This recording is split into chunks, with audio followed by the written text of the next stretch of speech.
29 मार्च 2026 की वो दोपहर सूरज बिल्कुल सिर पर था। आंध्र प्रदेश के विशाखापट्टनम जिले का धरापले इलाका, जहां घने जंगल और पहाड़ियां शुरू हो जाती है, वहां सन्नाटा इतना गहरा था कि सूखे पत्तों के गिरने की आवाज भी गूंज रही थी। उसी सन्नाटे को चीरते हुए एक शख्स जंगल के भीतर दाखिल होता है।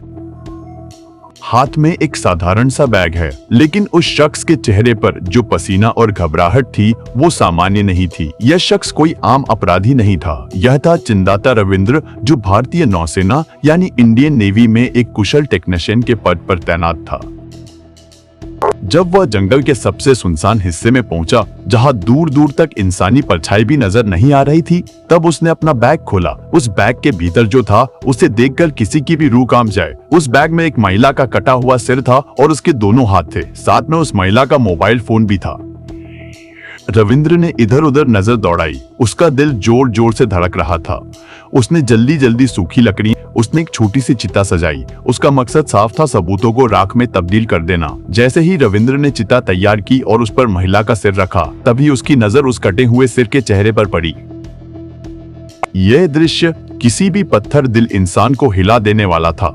उस महिला की आंखें बंद नहीं हो पा रही थी।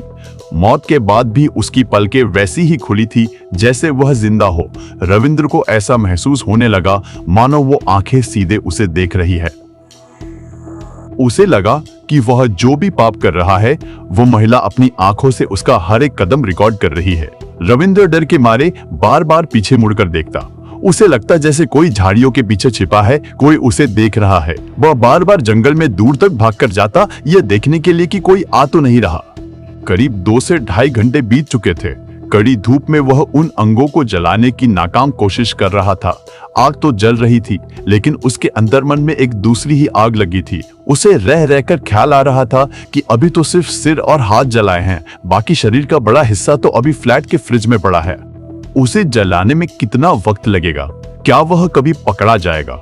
घंटों उस जलती हुई चिता के पास बैठ उसने अपने सबसे खास दोस्त को फोन लगाया। कांपते हुए हाथों से उसने नंबर मिलाया और उसे सब कुछ बता दिया। उसने कहा, आज मुझसे बहुत बड़ी गलती हो गई है। मैं समझ नहीं पा रहा हूं कि क्या करूं। दोस्त ने उसकी पूरी बात सुनी और उसे एक ही सलाह दी, रविंद्र, अगर तुम अपना दिमाग लगाओगे तो फांसी के फंदे तक जाओगे। अभी के अभी नजदीकी पुलिस स्टेशन जाओ और सरेंडर कर दो। दोस्त की बात मानकर रविंद्र गजुआ का पुलिस स्टेशन पहुंचा।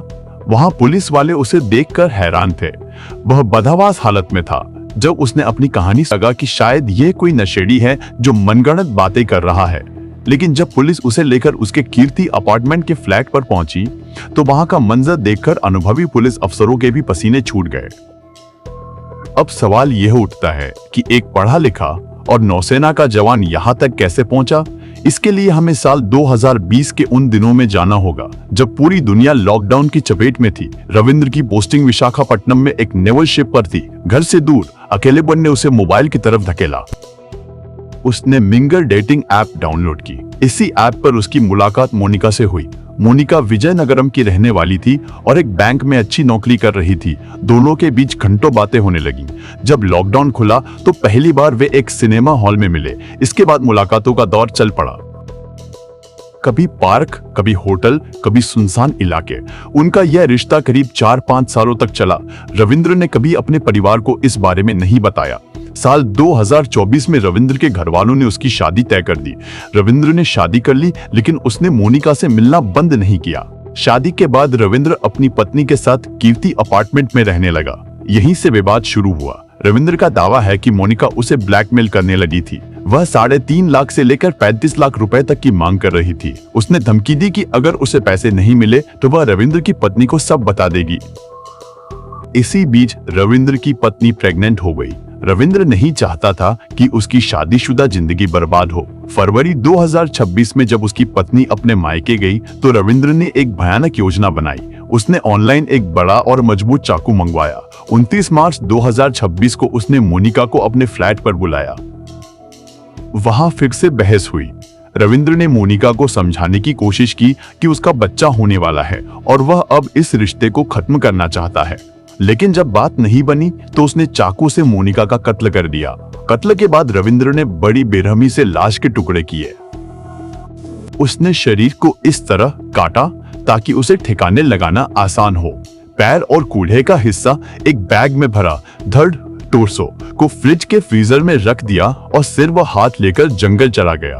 उसे लगा था कि वह इस राज को दफन कर देगा, लेकिन मोनिका की उन खुली आंखों ने उसे चैन से जीने नहीं दिया।